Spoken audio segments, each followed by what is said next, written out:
It's the most prestigious venue to win at in the Northeast. The fans come out by the thousands to watch the intense battles for victory. The five-time champ is here, as well as the points leader who is dominating this season.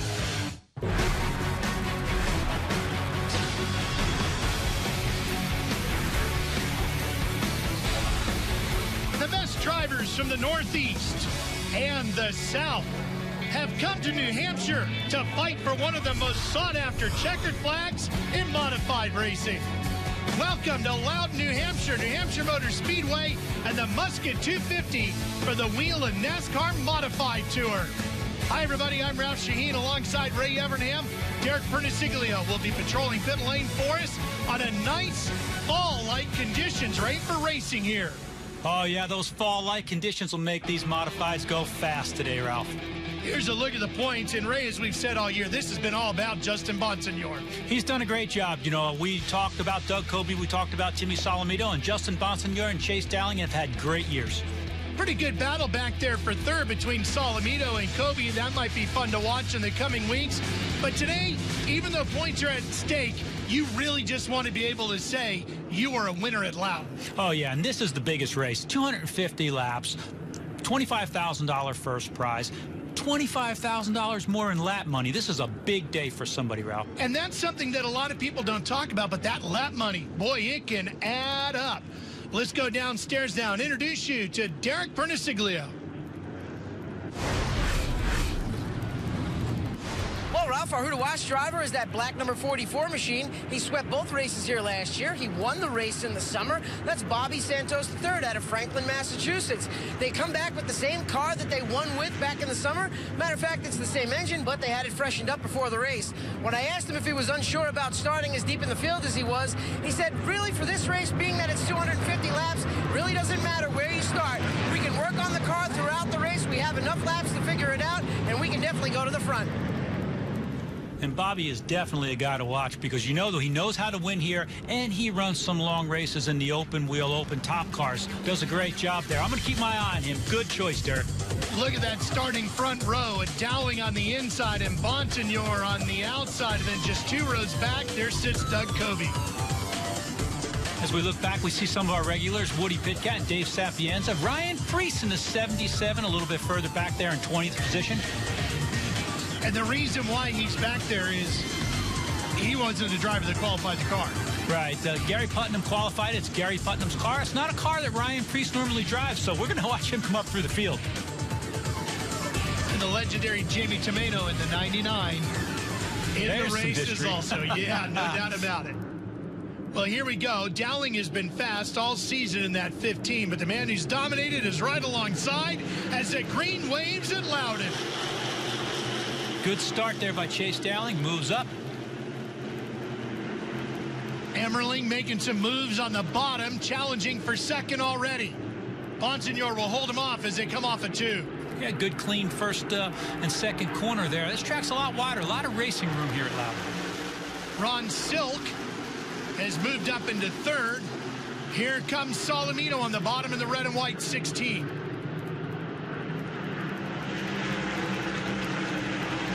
The track grip PJ1, they didn't put any new stuff down, but Ralph, I think there may be some traces here and there of it, so we'll have to watch and see if anybody finds something down low or up top. Woody Pitkat was searching on the bottom in the 82. There's Dowling in that black 15 with Bonsignore tucked right up with him.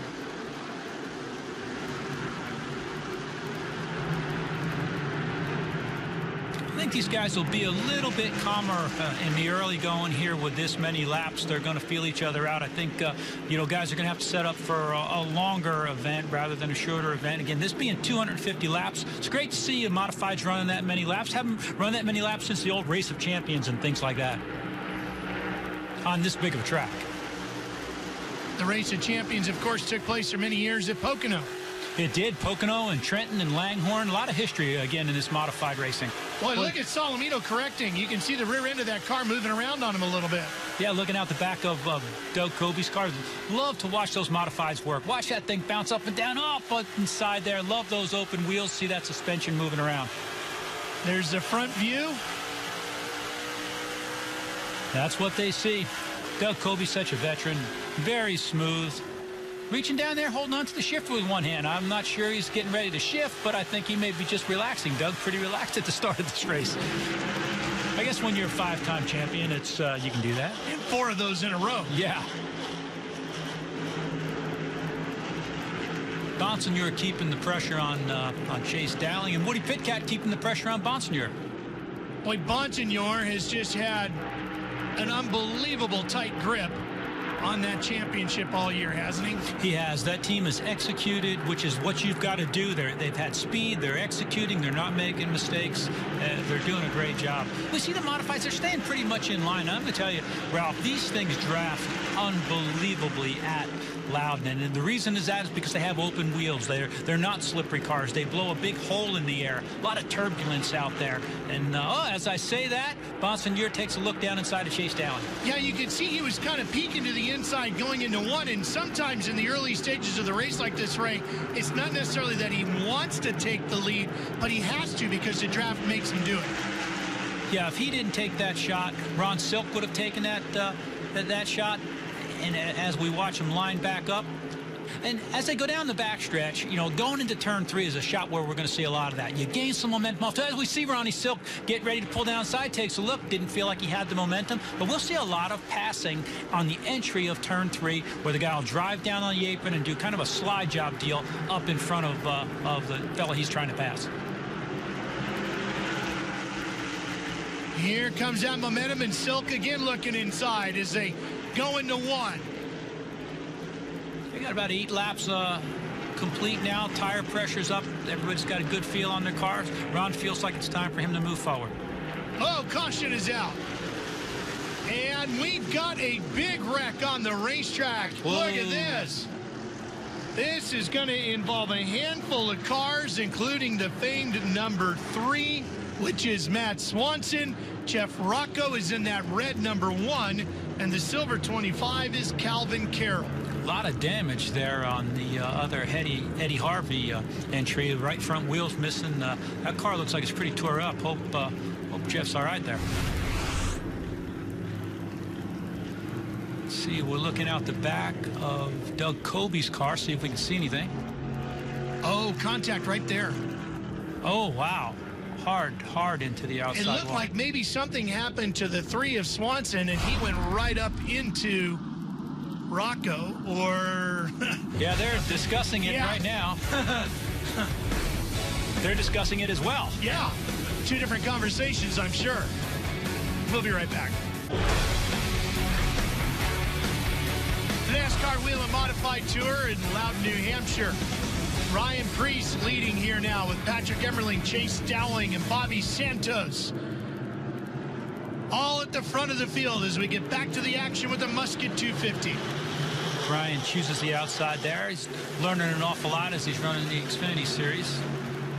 Gary Putman, 77 there. He's done a great job coming through the field. Silk has been hanging around the front of this field all day today in that purple and yellow 85. There you see him on the bottom behind Dowling. Yeah, he and Chase Dowling started on the bottom there, so a little bit tough till they pick up the momentum. The guys on the outside look like they have a little advantage on these starts. Rob Summers in this white 64. Here they come.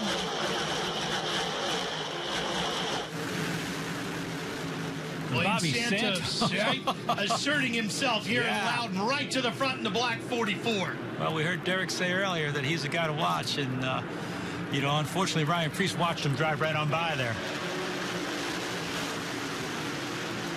See Coby, young Blake Barney there in the 14. And Sapienza in the 36, also up inside the top 10. So as we're approaching halfway, some cars at the front showing some muscle that we hadn't seen. You know, Ray, I'm wondering if some of these guys are a little more interested in leading a lap or 2 here today because of that lap money, $100 a lap. Boy, that adds up. You're not kidding. Especially, you know, you think $100 a lap. That is good lap money. There's as much lap money, 250 laps at $100 to me. That's still $25,000. So you get out there and lead a good bit and win this race. You've had a great payday for the NASCAR Modifieds. John McKennedy, the red 7NY. Yeah, John, it's good to see him up front there. Those guys started the year really with a lot of speed, but they just haven't seemed to be able to execute like they did early. Kicked off the year by winning at Myrtle Beach and was really right in the thick of things, but haven't seen him up front much lately. Here's Priest. He'll take the lead, and if he can hang on for a little longer, he'll pocket $100 for it.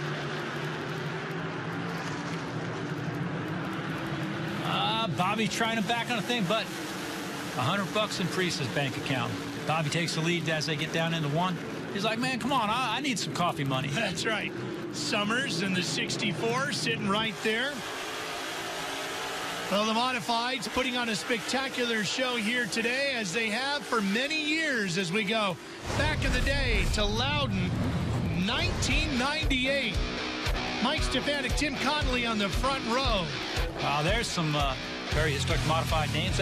Oh, Jamie Tabano gets a little bump from the 44 there and gets turned around. Yeah, but watch Conley here. Big hit for him. No softball, safer barrier there. Concrete. Mike Stefanik and Jan Leedy fighting for the win here. Stefanik on the inside, Leedy on the outside. And at the checkers, it's Stefanik taking the win in front of a packed crowd, crawling out in victory lane. Great job. And Ralph, I have that X6 car waiting for restoration. Of course. So maybe when Mike makes it into the Hall of Fame, we'll have a car ready for him. As he should. In the Northeast, when it comes to modifieds and what was known back then as the Busch North Tour, he was as dominant a driver as Bonsignors have this season, but he did it for many years. As we watch two really young guys there going at it, Chase Dowling and Blake Barney. And Jan Leedy, by the way, crew chiefing here today. Yeah, hey, old drivers make great crew chiefs. He's working for Patrick Emmerling. He's having a pretty good afternoon here as we watch Solomito in that 16. And look at Dowling right up on the rear bumper of Summers. That's what we talk about, that draft. And, you know, they get such a great draft going down that straightaway. And two cars hooked together, you know, they say two motors are better than one. I can tell you that. And those guys hooked together like that make up some time going down the straightaway. As we were watching the 14 get pushed down. But we've got a great battle going on between Ryan Priest and Bobby Santos up front. Priest leading. Here comes Santos. And it looks like the $100 for that lap will stay with the 77. There's Emmerling and that Jan Leedy prepared 07 sitting just in front of Doug Coby.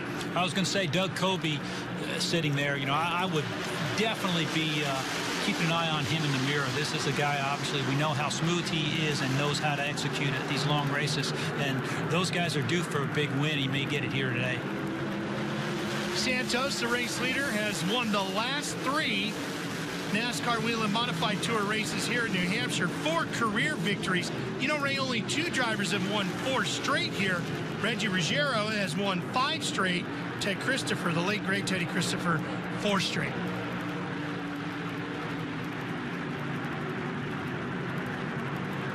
Oh, and problems here for the 46. Craig Lutz slowing down. That could bring out a caution.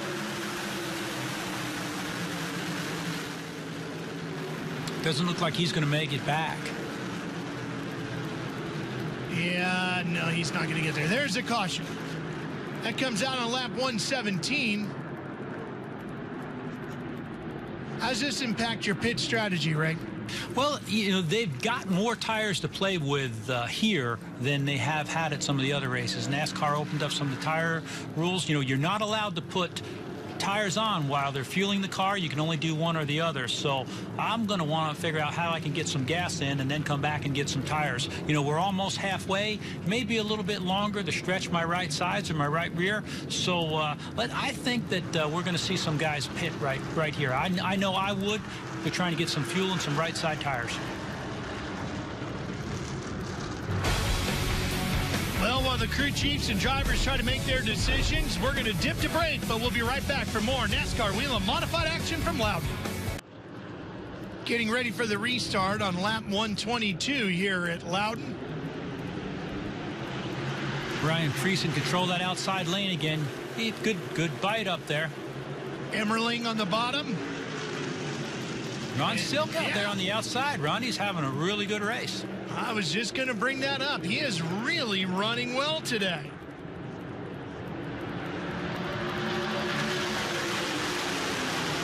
You know, if you look at Ronnie shows some real muscle and takes the lead away from Priest in the 77.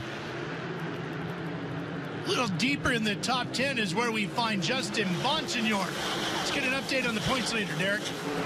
Doesn't seem like anything is going to stop Justin Bonsignor this year, of course, being the point leader with 7 wins to his credit. He finished 4th in the July race and 5th in this race last year. He said the car is driving good. We have a good car in the draft, and we have speed. The car feels happy, and that makes us happy. And there's no PJ1 down on the track. It feels like the old New Hampshire where it used to be, where the track doesn't have as much grip as it used to, but you can slide the car around a little bit if you need to. Happy cars are good cars. They make crew chiefs and drivers happy. With the lack of the PJ1, as we heard Justin telling Derek that the thing was sliding around a little bit and they like that, does that give an edge maybe to a veteran driver more today? I don't know if it gives an edge to a veteran driver, but it gives an edge to somebody that can predict and has good car control and knows how to react. When a driver's driving one of these cars, especially, you can make such a huge difference in how that car handles, obviously with using the steering wheels, but how you use the pedal, brake pedal, gas pedal, and how you're transferring that weight. And that's what he means by a happy car. The car's responding to everything that he's doing to it, and he's comfortable driving it. Apparently Ron Silk's car is doing the same as the 85 continues to lead. Yeah, this is one of Ron's favorite tracks. Ron runs really, really well here. And as we see Bobby Santos just trying to sneak by there. Again, these modifieds put on just a tremendous show. You know me, Ralph. I love the modifieds, and I think they're just the sexiest cars on the planet. But this is probably the best place to watch a modified race because there's so many different things that they can do to make them work. Not just mechanical grip. There's that aero and the draft and strategy. And for have a long race like this, what a treat for the modified fans up here in the Northeast. It sounds like a silly statement, but they look like a real race car. They sound like a real race car, and boy, they put on a show. And that's why they are so popular here in the Northeast. There we go. Look at that. That's the shot right there. Do you think that we could get the NBC folks to maybe we need like comment, doing a commentary from inside the car? I mean, I know a guy who would love to drive one of these while we were talking about it. I know. All you had to do was ask. I would have done it in a heartbeat. I mean, you threw the keys at Perniciglio there that one time, but probably not the best business decision I ever made that day, but thank God he didn't hit anything. It was some good in-car camera footage, though. That it was. Bonsignor looking to find his way around the 11 right now as he tries to work his way up. That's Burt Myers, and we haven't talked about Burt much, but we did say some of the best from the South are here as well, and that is certainly Burt Myers. Oh, yeah, and he's in Eddie Harvey's car, and again, I'm glad that we've got that camera shot on him because he's been up towards the front all day, and I think this may be his first time here. Just a verification we got from below that this is his first time here. Doing a great job. Certainly not the first time Burt's been near the front of a modified field. If you go racing in the Southeast with the modifieds down there, Burt Myers is always near the front. Yeah, multi-time Bowman Gray Track champion, multi-time Southern Tour champion. Oh boy, Bonsignor showing him how it's done up here in the Northeast as he comes by. But Silk continues to rack up the $100 bills as he leads another lap.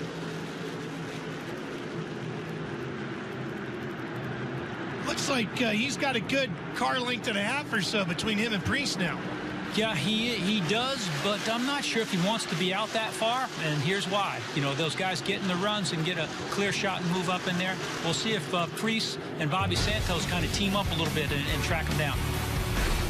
Racing continuing here from Loudon, New Hampshire. We'll have it all for you after this. Welcome back to the Magic Mile. Ralph Shaheen, Ray Evernham, and Derek Perniciglio with you. 40 to go, and the Musket 250. Summers on the outside here trying to get around Bobby Santos and Will. Yeah, Bobby got a little bit of damage. Something looks like it peeled back on the nose of that car. That will severely hurt it here. I don't know if it's a temperature issue that they had fixed the previous pit stop, but it looks like he's got something going on in the front of that thing that could slow this car down on a track this big. As we go back to Kobe's car. Santos, of course, is trying to become only the third driver in history to win 4 in a row here, and that's going to be tough to do. That aerodynamic issue now on the front. Now listen, you know, rolling speed and being easy on throttle. You know, I got a little bit of heat from some of the guys about somebody driving with one hand last week at Riverhead a couple weeks ago, and then they said, look at Kobe, and Kobe does drive with one hand. He takes a hand off, puts it on the shifter there in the corners. Well, I don't see anything wrong with that. Not sure why you would get heat for that. I mean, the fact is that it just shows me that that driver's comfortable and in control. Yeah, well, or he's that good that he only needs one hand. Everybody else uses two. Well, and I think we've talked about it. Every driver has their own style. I mean, you know, we all remember Mark with the two hands way over to the left and a wide variety of different hand positions. Oh, look at this. Here's McKennedy making a pit stop under green. Yeah, green flag stop. You see the fuel going in. Looks like the pit crew member there is letting some air out of the left rear tire. These cars very, very responsive to the size and air pressure of the rear tires. Getting deep into the 250-lap scheduled event here with the Musket 250. You know, with green flag stops, certainly the one thing that you don't want is a caution. Preece in a car he doesn't normally drive, having a great afternoon. Yeah, driving a car that is owned, driven, and maintained by a guy named Gary Putnam, longtime NASCAR crew member. That car has also shown some great speed. A guy named Ryan Newman has given it some good rides. Yeah, Ryan's done a great job behind the wheel of that car. And had this been scheduled with a Cup weekend, probably would have been in it. Newman loves his modifieds, too. You know, we get to talk a lot about him, and he loves driving them. Yeah, see, there's Kobe holding on to that shifter. Wow. You know, Ralph, one hand, two hands. I could use a third hand when I'm out on the track sometimes. No doubt.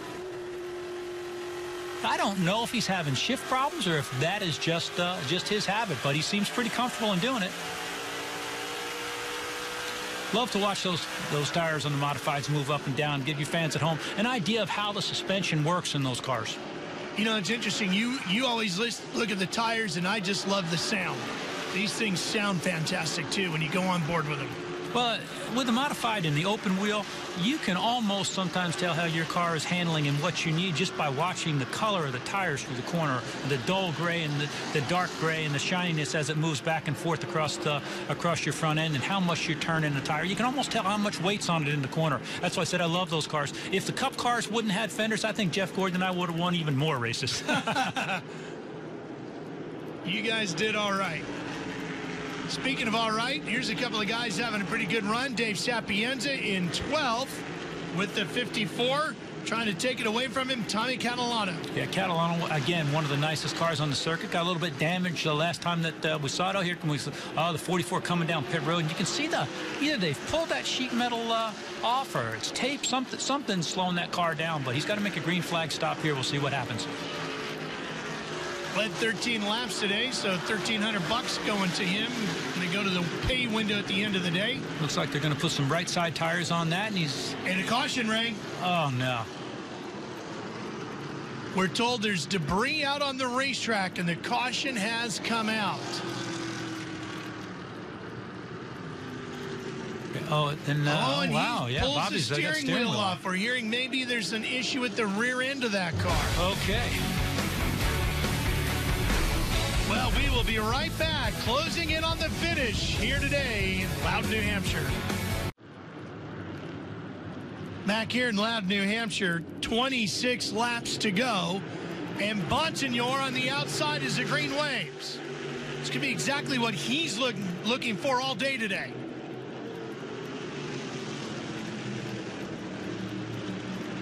Derek, a bunch of the top cars entered pit lane during that break.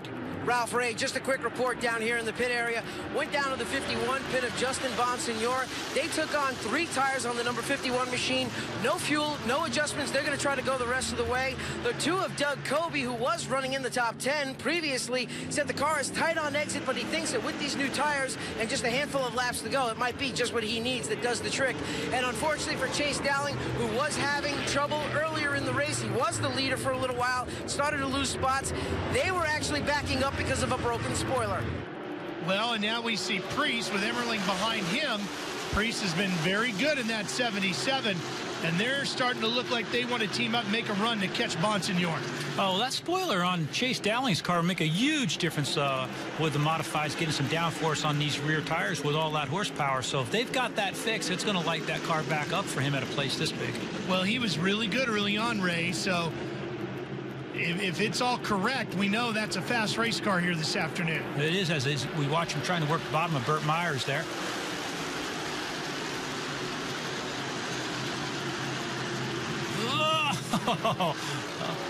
It might get a little shove from Burt for cutting it that close. You got a tap there. As we watch him as he's closing on Emmerling, that car is really getting in the corner good. And turning, getting in the corner and making the corner. So got some new tires, got that spoiler fix. He's feeling pretty racy. Young man has not won on the tour yet. Could it be today? Well, you know, I think we both have been surprised it hasn't happened yet. Yeah, as fast as he's been and as well as he's driven that car, it's got to be coming. But he's got some tough competition up there. Bonsignor and Priest are going to be catching him is one thing, passing him is going to be another. Here he is on Emmerling. Dowling with 7 top 5s this year. Just a bagel in the win column he's looking to fix.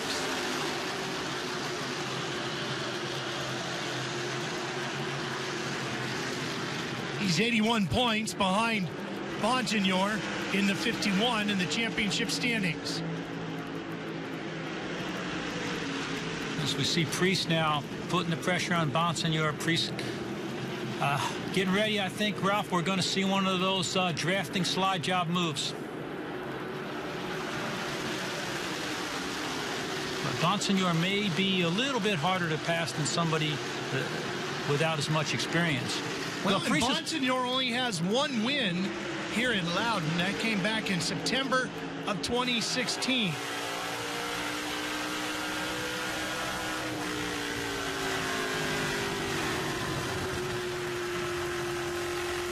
I thought that was a caution flashing, but just standard lights there.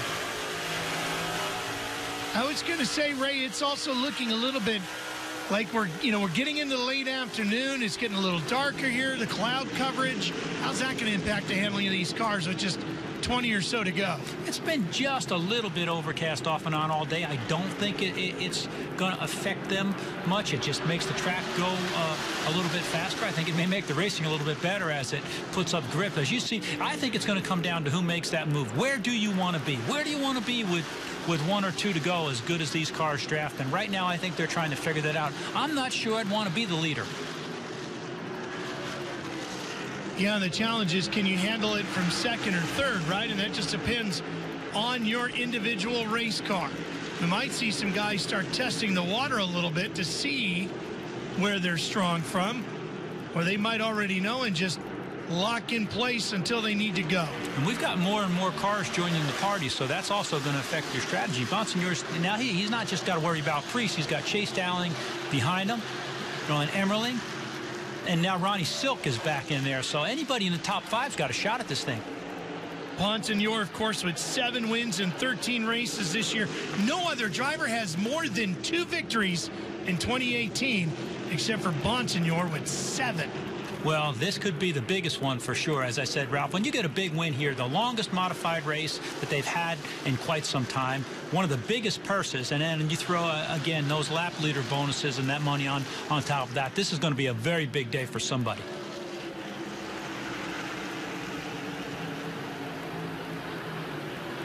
Guys just feeling each other out, trying to get a sniff of that draft. You know, again, this track has got a couple of really good grooves on it. There's no way he's going to be able to block everybody. And here comes Bonsignor down the inside of Priest. Clears him easily.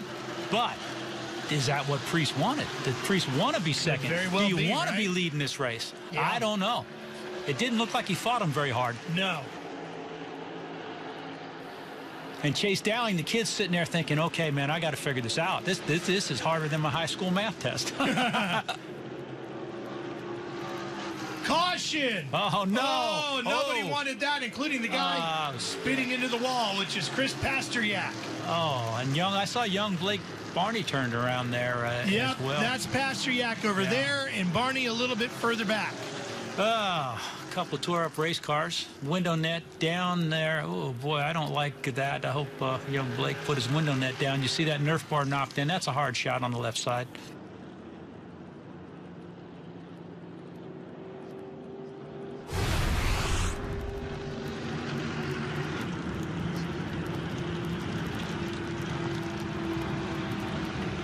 You see the smoke, but hard to tell what happened. Yeah, hard to see. Maybe just contact going into the corner. Well, Chris is moving around in the car, which is a great sign. Yeah. Pulling out his earplugs. A couple of young racers there. Well, we're going to have a wild dash of the checkers here at Loudon after this. When we get ready for the restart, we're going to have 10 to go. Bonsignor on the outside, points leader, 7 victories this year. Hasn't won here since 16. And the kid on the inside, another former champion of the series, Ryan Preece, has never won here. Here we go from Loudon. Good start. Bonsignor got a good push from Emmerling. Dowling still on the inside, looking for his first victory. And, of course, the 5-time champion, Kobe, stalking back there in the 2. Okay, so who? Do you got to find a buddy? Burt Myers sitting there in the 11. Here comes Kobe charging to the front. See how fast those cars close with that draft? Doug's still pretty calm with his hand down there on that shifter. Little tap there, and again. There he goes.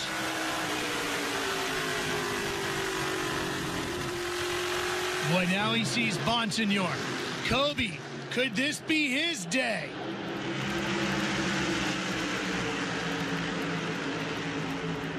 This is where timing and being a good drafter, understanding how these modified cars work, is really going to be important. I still think there's going to be some mixing up. I think that 15 car is strong if he can get somebody to go with him. And Preece is falling back, and I'm amazed. There's still time for him to get up there, but we'll see. He's going to have to really jockey for position. He's going to need a helper, I think, to get up. If these guys get side by side as we watch, he's shooting down now, falling in behind the 07. Like Emmerling and Kobe really leaning on each other. Back on board with Kobe. He has won this race 4 times here at Loudon. This is Talladega for modifieds right here, Ralph. This is It is unpredictable. Oh, boy, that's tight. Look at Preece on the inside, and Kobe goes wide. Yeah, he might have had a little bit of shove from the Nerf bar of Preece there. You know, you get that left front where he, you know, Preece was up against him, and Kobe could not turn that thing. He's out of it now. Preece back up to second. There's a gap to Bonsignor, and the freight train is headed up with Preece, Emmerling, and Dowling. 5 to go. Goodale closes in the 58. Can they catch Bonsignor? I think they're going to catch him. Bonsignor needs to be able to figure out how to make that car wide, because this draft, you look at, they're already on him. A little bit of shove by the 07 and the 77, and they are on his deck lid. Bonsignor, the magic season here now at the magic mile. And there goes Preece past. It may be too early, Ralph. I'm telling you, I'm not sure where I'd want to be. It is going to be a wild last lap, because I'm just not sure that's where he's going to want to be. I think Bonsignor's going back by. Well, and we talked about it. Sometimes the draft makes you make the move even if you don't want to, right? Yeah, and I honestly think Emmerling is in the catbird seat right now.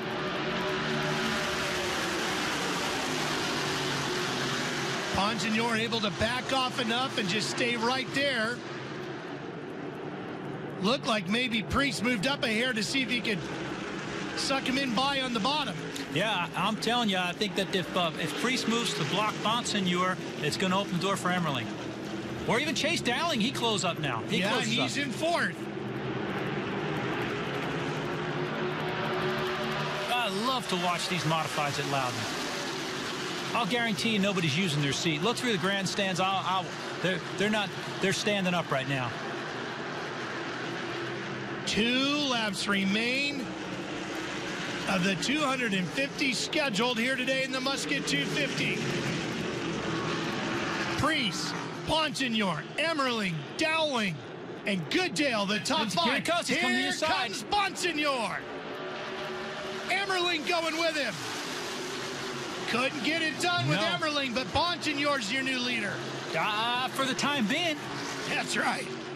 I think it's going to get exciting going down the backstretch. And Emmerling may be in the catbird seat for a different reason. If these two guys get together, it's opening the door for the 07. Dowling had slipped back, but now he closes up a little bit. Final lap. The run down the backstretch. Bonsignor blocking on the bottom. Priest trying to go low. Oh, together they go. They go sweeping by Dowling. Dowling on the bottom. Dowling has gotten around Emmerling. Chase Dowling's going to win his first race of the year, and it's one of the biggest of the season. Wow. Oh, man. Oh, no, and Kobe's caught up in it. More cars spinning as we come to the checkers here at Loudon, and Chase Dowling is going to get one of the most memorable victories in the history of modifieds at the Magic Mile.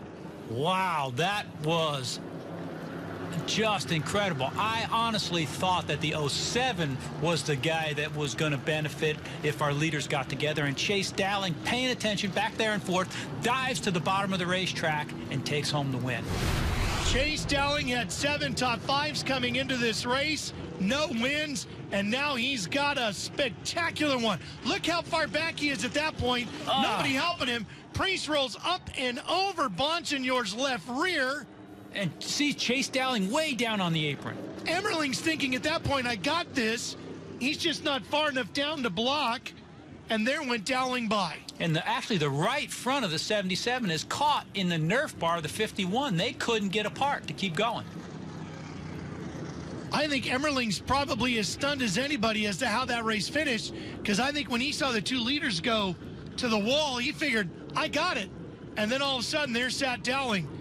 And then Kobe piles into Priest. That was a hard hit. With that, we didn't see. Let's see what Kobe saw. And he turned. Oh, man. Wow.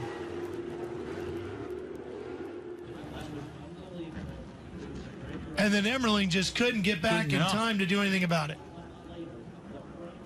That was some great racing. Good heads-up racing by Chase Dowling. There's Bono Mannion on the left talking to Ryan Priest. Fortunately, he's okay. And Chase Dowling's in victory lane when we come back. Wow, what a finish here at the Musket 250. The track is silent from now, but they will be talking about this one for years to come. It wasn't silent just a minute ago. And victory lane is going to erupt here as Dowling comes out of the car. Let's not miss any of this. We'll head down, right down there in the middle of it to Derek.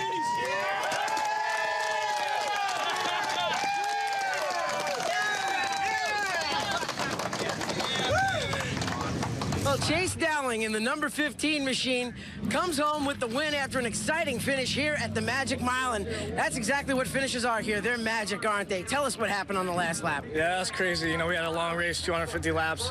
It was crazy. We were pitting for fuel on green flag stops. The crew, these guys stayed in there all day. I can't thank these guys enough. LFR, Rob Fuller, this whole crew. These guys worked their butt off week in and week out and make this happen. And there at the end, I saw Priest go down to the bottom, and I saw Emmerling stay up top. So I said, let me just go to the bottom, and you know, we did, and you know, it's crazy here at Loudon in the last couple laps. But I can't thank SNS Asphalt Paving, 1540 Connection, Kerrigan Heating and Air Conditioning, Billy Gifford of Power, LFR, Rob Fuller, this whole crew. These guys, you know, they hang in there week in and week out. This is a huge win for me for being my first one.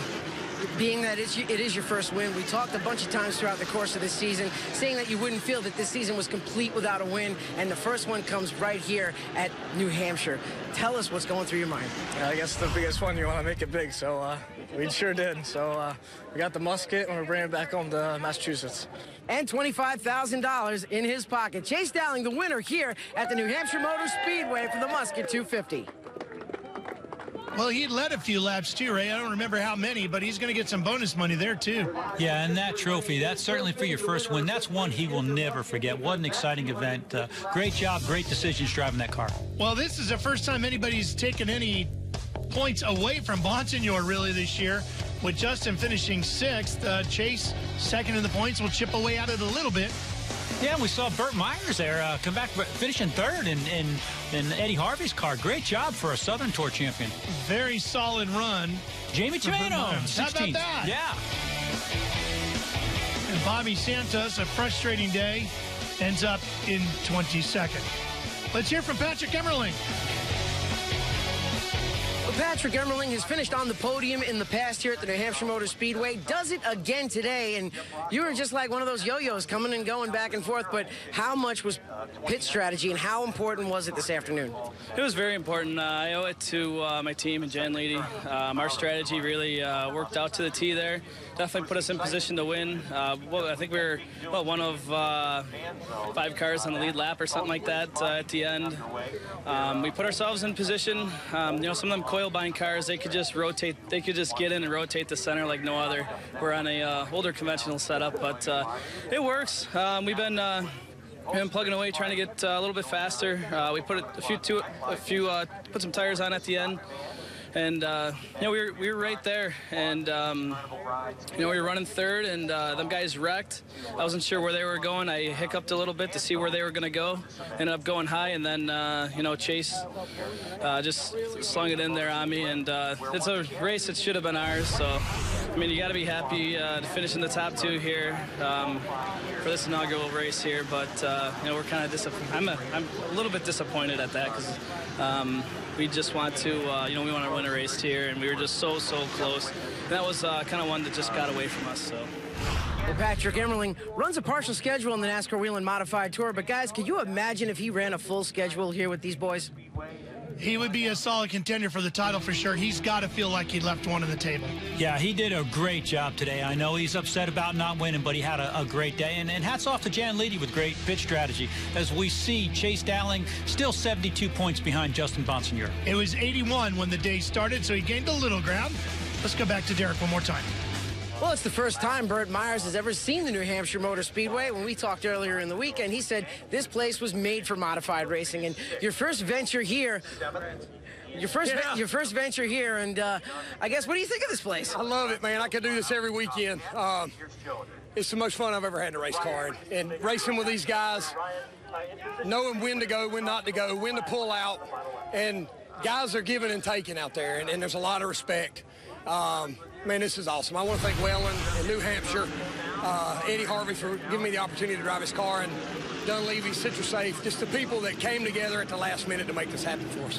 When the leaders got together down the back straightaway, what was your first thought and reaction? I told him on the last restart, I said, be cautious here, spotter.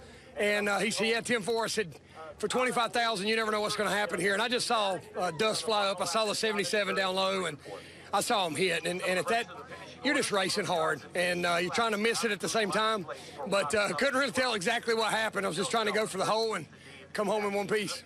Well, Dirty South, Burt Myers brings it home to a podium finish up north. That's probably the happiest third place he's ever had. Yeah, Ralph, and I would tell you that was great modified racing, as good as it gets. I know this was an inaugural, but I sure hope to see a lot more of these. K&N Pro Series West Tour will be in action. The Napa Auto Parts Idaho 208 from Meridian, Idaho. That'll be coming up here soon on NBCSN. Make sure you tune in to catch that. Well, they call it the Magic Mile, and a lot of that is because of the fantastic finishes they have here, and this was definitely one for the memory books. Well, the color of Chase Dowling's car, maybe it was black magic today. For Derek Prentice-Siglione, Ray Evernham, I'm Ralph Shaheen. We sure hope you've enjoyed our coverage of the Musket 250. Congratulations to Chase Dowling on your first win, and for getting it here at the Magic Mile.